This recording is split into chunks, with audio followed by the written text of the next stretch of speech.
Hey guys, special addendum. It's Edub.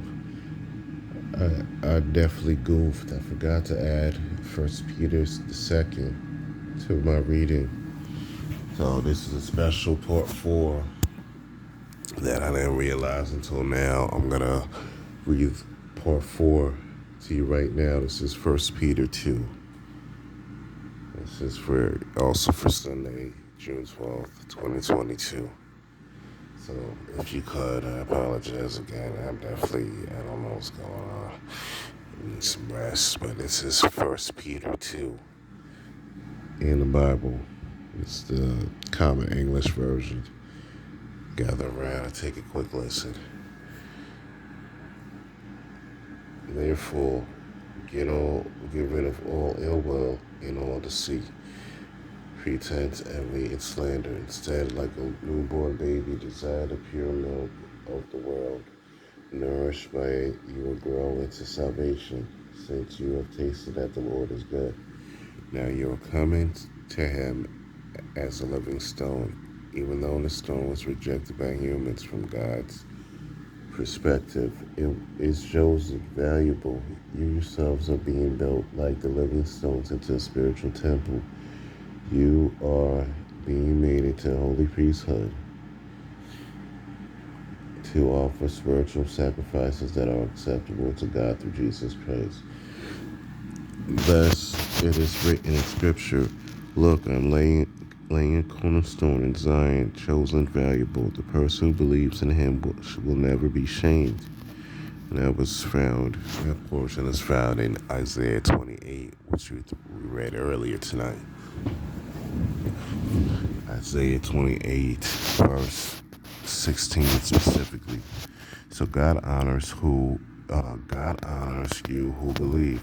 For those who refuses to believe, though, the stone the builders toss aside has become a capstone. This is a stone that makes people stumble and a rock that makes them fall. Because they refuse to believe in the word, they stumble. Indeed, this is the end to which they were appointed. But you are a chosen race, a royal priesthood, a holy nation, a people who are God's own possession.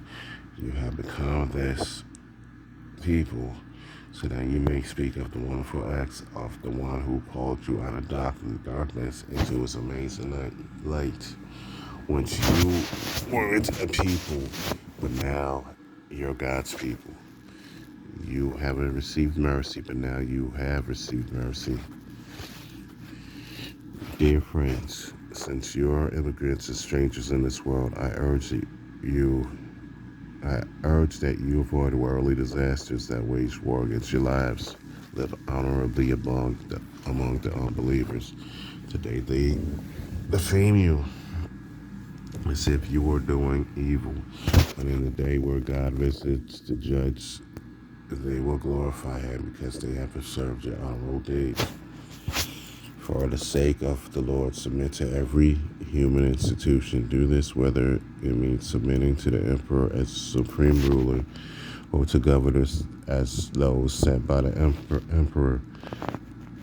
They are sent to punish those doing evil and to praise those doing good. Submit to them because it is God's will that by doing good, you will silence the ignorant talk of foolish people. Doing this as God's slaves and yet also as free people, not using your freedom as a cover up for evil. Honor everyone. Love the family of believers. Have respectful fear of God. Honor the emperor. Household slaves, submit by accepting the authority of your masters with all respect. Do this not only to good and kind masters, but also to those who are harsh. Now, it is commendable if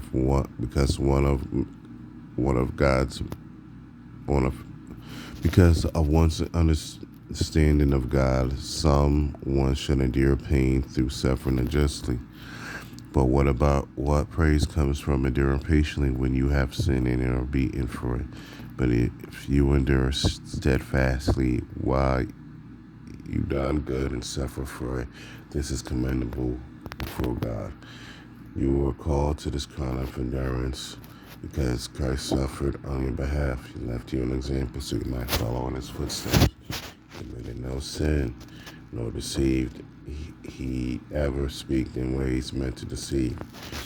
When he was insulted, he did not reply with insults. When he suffered, he did not threaten revenge. Instead, he entrusted himself to the one who judges justly. He carried in his own body on the cross the sins we committed. He did this so that we might live in righteousness, having nothing to do with sin. By his wounds you were healed. Though you were like strange sheep, you have now returned to the shepherd and guardians of your lives. That was First Peter chapter 2. I do apologize once again for not including it in the previous part. So, which created a necessary part 4, and I was already uploading part 3 where I realized the error of my ways. So there you have it. We are done now for Sunday the 12th, 2022. May the Most High God protect you going in and you're coming out. You're going out rather than you're coming in. I don't know why I can't talk today. May He continue to provide blessings to you, your loved ones, and your family. Grateful I am blessed to do this. I'm grateful to do this every day. Hopefully you feel the same way about listening to this program. And truly, this is it. No kidding. This is it for today's edition. I'll be back tomorrow, God willing, on the corner with E-Dub. So, again, peace, shalom. Enjoy the rest of your day and evening. Bye.